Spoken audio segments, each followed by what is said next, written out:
The video you're about to watch is actually part of a bigger course, which is called ClickUp Fundamentals Mastery. And if you want to get access, it's absolutely free. You can find the link in the description below. And by the way, if you need help with your ClickUp setup, you can also find the link to schedule a 30-minute discovery session in the comment section below this video. With that said, let's get to the class. All right, let's dive into ClickUp dashboards in this class. We're going to be again covering the 3 ClickUp advanced features, and we're starting with ClickUp dashboard. So let me go to the structure that you're already familiar with and let's build some dashboards. Again, we've covered with you basics of ClickUp, so now you understand what ClickUp statuses are, how to set them up, you understand what ClickUp custom fields are, different views that you can have. And with that information that you're storing in ClickUp, now comes the question, how do you report on this information? Or how do you see different patterns? How do you analyze that information? Now, ClickUp is not a data analytics tool, right? It's not like Power BI or any Tableau tool. It's much simpler, but it can still give you some basic functionality, dashboard functionality that will allow you to build dashboards, nice looking dashboards that not only look nice, but also give you valuable information so that you can report on that, you can share with your team, or you can track your progress as your business is growing. With that said, let's see how that thing works. All right, we're gonna start with creating the first dashboards. Now we're gonna go to one of the locations. Dashboards, by the way, work very similarly to how the views work. You can create them as part of the view, right, for your list, folder, or your space, or you can also create dashboards as a standalone part of ClickUp or like item in ClickUp. I usually suggest you creating them as views because it's just easier to find, and if it relates to job openings, you can see the dashboard in the job openings view. But sometimes you might want to create this as a standalone item, and I'm going to show you at the end how to do this. For now, we're going to just focus on creating dashboards inside a specific location. So let's imagine that we want to create a dashboard for our job openings. In order to create one, we just need to create new view. And even though it's a little bit confusing, but the view can be a dashboard. You click on the dashboard, create a new view. Now over here, you can see, choose a dashboard template. You have multiple templates that you can select from. I usually would start from scratch, but just to show you an example, let's just take the project management. What it does is it populates different cards inside the dashboard to show you, again, different data points.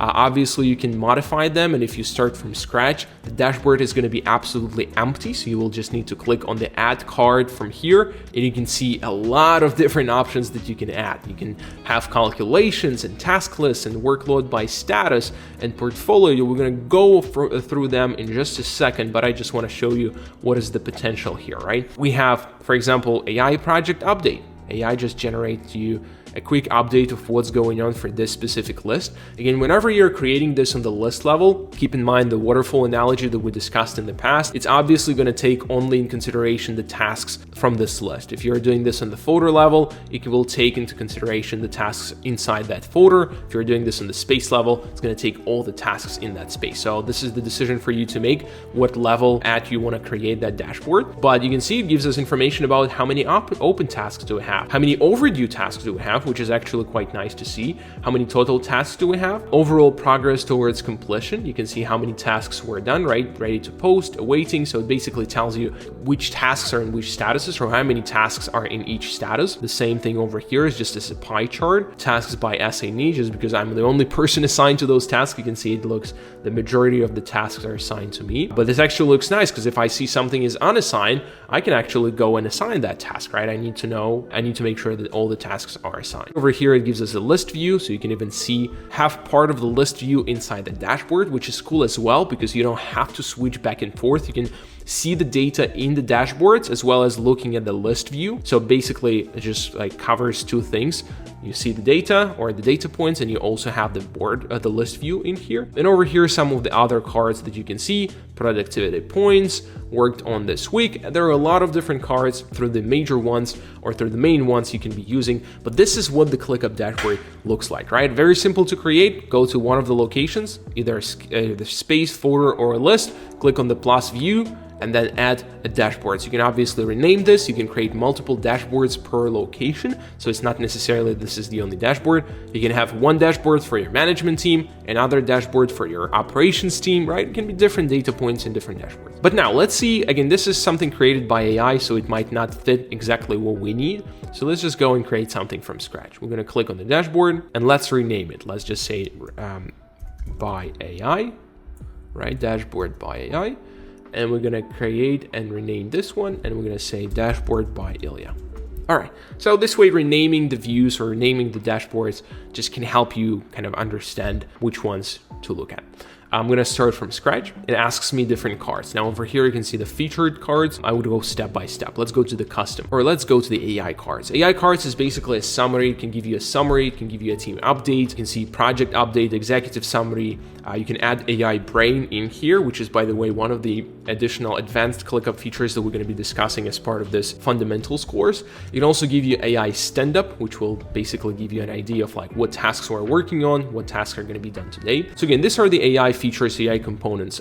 Keep in mind that you're gonna be like AI is in ClickUp is not free, it's in for an additional charge. This is what we're gonna be discussing during one of the next classes. But if you wanna look through the standard cards, you can see the custom cards here, and you can see different types of charts. You can have a line chart, a bar chart, a pie chart, a battery chart. So for example, let's say I wanna have a line chart. I were to add a card, and by the way, the same settings or like similar settings apply to the other charts or cards.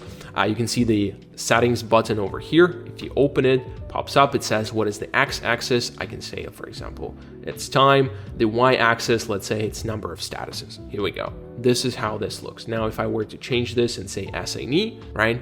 This is how it will look. So again, by changing this details here, obviously you can also filter things. You can say I only want to show tasks that are in specific status, or show tasks with a specific tag or a specific custom field, right? Obviously the settings are different for different charts because they show different data. For example, for this line chart, you have this. If I were to add my tasks by assignee, which is my pie chart, I can also add it. And you can see over here, the data settings is slightly different. It's gonna measure the number of tasks. Now, obviously it doesn't allow you to change that because that's the kind of pre-built card. So I would highly encourage you to use custom cards, and I can just basically do the same with a custom card. I can say pie chart looks absolutely the same way. It's just that I have more control over the settings. So now I can change, and I can say, let me just say that group by, I want to measure the, what was that? Yeah, let's just say I have a money field. I don't have it in too many tasks. Let's say time recorded numbers. Let's say average age of task, right? You can see over here, it shows me how many is total, how many tasks are, and what is their age, basically for how long they've been existing in my ClickUp account. Again, one of the examples, it's gonna be very specific to your use case, and you can use different cards, but this is just to show you how customizable that is and how you can use the settings for each of the cards to make it aligned with what you actually need. Let's go to the cards, to the custom, and I want to scroll down just to show you a couple more things that you have available here. You're gonna have the portfolio, which basically shows you different types of projects that you're working on. These projects have to be grouped by list or folders. Again, that's a little bit more advanced feature, and I would, this portfolio kind of card should be used on the folder level or on the space level. It makes more sense. I don't really use it much often, so I would not probably recommend it. But the main ones are obviously the calculation. When you want to calculate something, for example, the average number of days the task is in progress, or the pie chart to see how many people are assigned or how many tasks are assigned to each person, just to control the workload. If you scroll down, you're gonna see other different charts, which, by the way, these charts relate to sprint functionality, which is an additional functionality, more advanced functionality we're not gonna be covering now. You have statuses. You can see the same custom cards. They're just very specific to the status data that you wanna track. You can see workload by status. So if I were to open this, it's the same pie chart. It's just broken down by status.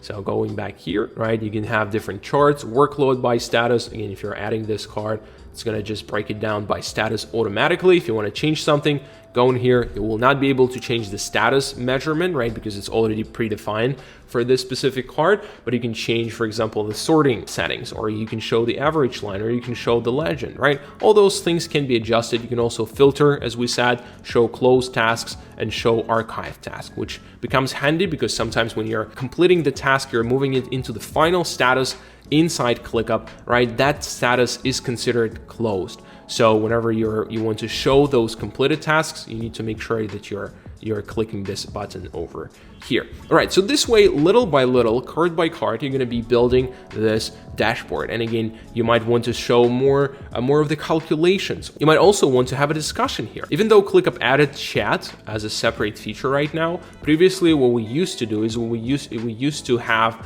the discussion inside the dashboard. So this way, this becomes like a chat that you're sharing in the dashboard. So anyone who comes here can say hello, it can post their comments here. It can be your stand-up dashboard. It can be your weekly update dashboard for the project. Whatever you're using this dashboard for, an important part of this where teams can basically communicate and share their updates. You might still want to use chat feature for communicating like in DMs, but for posting the updates, dashboards can be a good idea. With that said, if you go to the cards, again, there are many more of the cards here. You can see the same custom charts, but just for SMEs.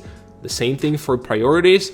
You have the time tracking, which is a separate advanced feature we're going to be covering later, but you can also add this timesheets and time tracking cards into the dashboard so you can see how much time your team spent. Again, make sure that your team is only tracking time in ClickUp, because it's not, if there is no data, this cards will not be helpful at all. And then there is this tables, which basically, as I said, your dashboard can not only show the calculations or the graphs, it can also show you the list view. So this way you can have all the things in one place, and you can say, I want a task list to be here, and this task list will show me all the tasks. So I'm not only looking through these diagrams and different pie charts, but I can also go down here and I can see these tasks. I can click on the task, open this task, right? If I click go back, goes back to the dashboard.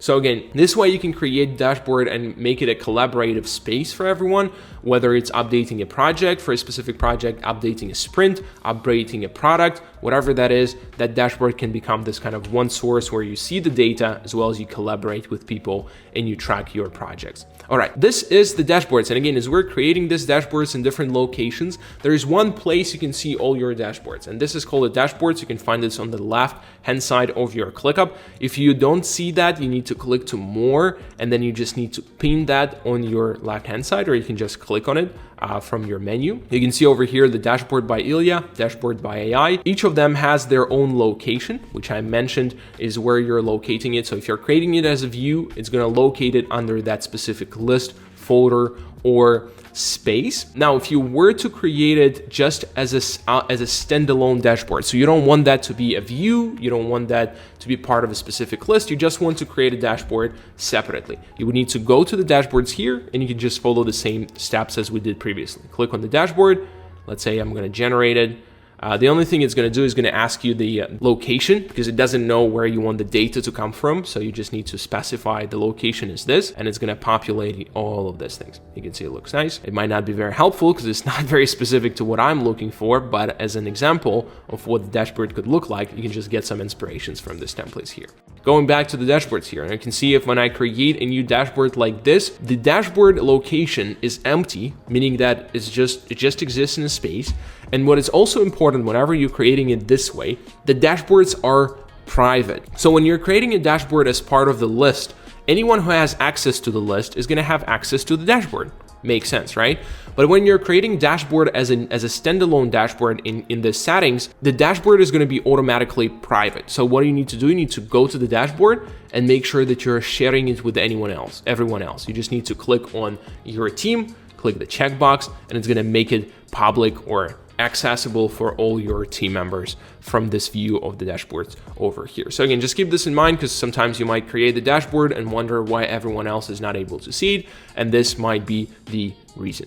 So with that said, this is the window or the kind of the dashboard manager where you can see all your dashboards. I highly recommend obviously naming the dashboards appropriately, because if you can see over here, that's a very bad naming convention. I see dashboard, doesn't give me an understanding of like what this dashboard really is. So whenever you're creating one, make sure you're changing the name so it makes sense to everyone, because whenever you're trying to clean things up and you want to remove things, again, it just makes your life so much easier. All right, so this is the dashboard. And by the way, if you want to check on how to share this dashboard with other team members, so for example, sometimes you want to make it private, so you would go to the sharing and permissions, click on make private, so it will make you private. Sometimes you want to share it with the specific people from your company, right? This way you would need to make it private and then add specific people from your team. So it can be a financial dashboard, it can be accounts payable invoice dashboard, something you know that not everyone needs to have access to.